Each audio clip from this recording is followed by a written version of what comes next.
প্রার্থীদের মনোনয়নপত্র যাচাই বাছাই হয়েছে, সেখানে আমি উপস্থিত ছিলাম। আমি বাংলাদেশ জাতীয়তাবাদী দলের প্রার্থী। আশা করি নির্বাচন সুষ্ঠু এবং নিরপেক্ষ হবে। এই নির্বাচন জন্য জনগণ দীর্ঘদিন ধরে অপেক্ষা করে আছে। 16 বছর বাংলাদেশের জনগণ ভোট দিতে পারে নাই। 16 বছর আগে যে তরুণ যুবক হয়ে ভোটার হয়েছিল, সে 16টি বছর তার ভোটাধিকার প্রয়োগ করতে ব্যর্থ হয়েছে স্বৈর শাসকের কারণে। এখন দেশে মাফিয়া নেত্রী শেখ হাসিনা দেশ ছেড়ে পালিয়ে গিয়েছে। সুতরাং জনগণ স্বস্তির নিঃশ্বাস ফেলেছে এবং প্রত্যেকটি ভোটার আশান্বিত যে তারা এবার তাদের পছন্দের প্রার্থীকে ভোট দিতে পারবে। আমার জন্য অনেকগুলো নির্বাচনে অংশগ্রহণ করার অভিজ্ঞতা আমার হয়েছে। এটি আমার জন্য 10ম নির্বাচন। প্রথম 6টিতে বিজয় হয়েছিলাম, পরেরগুলোতে নিজের ভোটও দিতে পারি নাই, ঘর থেকেও বেরোতে পারি নাই, আক্রমণের শিকার হয়েছিলাম। আর 2টি নির্বাচন আমাদের দল থেকে আমরা বয়কটও করেছি। তো যাই হোক, 10মবারের মতো এই ধরনের যাচাই বাছাইয়ের সুযোগ পেয়েছি।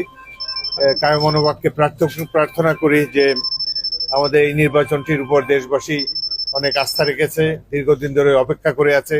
আশা করি সুষ্ঠু এবং সুন্দর একটি নির্বাচন বর্তমান সরকার এবং নির্বাচন কমিশন আমাদেরকে উপহার দিতে পারবে। বিষয় যে দেশের সবচেয়ে জনপ্রিয় রাজনৈতিক নেত্রী, আমাদের দেশের একমাত্র অভিভাবক বেগম খালেদা জিয়া লোকান্তরিত হয়েছেন এবং তার জানাজা যে ধরনের জনসমাগম হয়েছে বাংলাদেশের ইতিহাসে তার কোনো নজির নেই।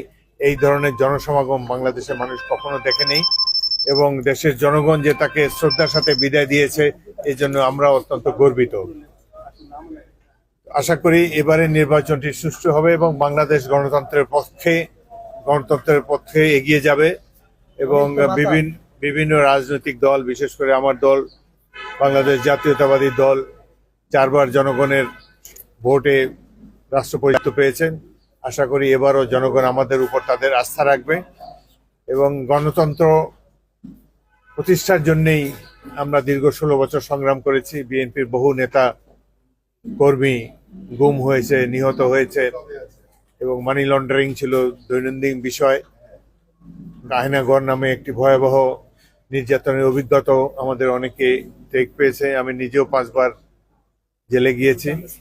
আশা করি দীর্ঘ প্রতীক্ষার পর গণতন্ত্রের সংগ্রামে যারা অংশগ্রহণ করেছে, বিশেষ বিভিন্ন রাজনৈতিক দল যারা এতে অংশগ্রহণ করে মাফিয়াকে বিদায় করেছে বাংলাদেশ থেকে, তাদের সবাইকে ধন্যবাদ, কৃতজ্ঞতা জানাই। তাদের ত্যাগের ফলেই জনগণ আবার ভোটাধিকার প্রয়োগ করার একটা সুযোগ পেয়েছে। আমরা আশা করি যে স্বপ্ন ধারণ করে আমরা 1971 সালে মহান মুক্তিযুদ্ধে অংশগ্রহণ করেছিলাম, গণতন্ত্র প্রতিষ্ঠার সমৃদ্ধ সাম্যের একটি বাংলাদেশ প্রতিষ্ঠার জন্য আমরা অনেকেই ত্যাগ স্বীকার করেছি, জীবন বিপন্ন করেছি।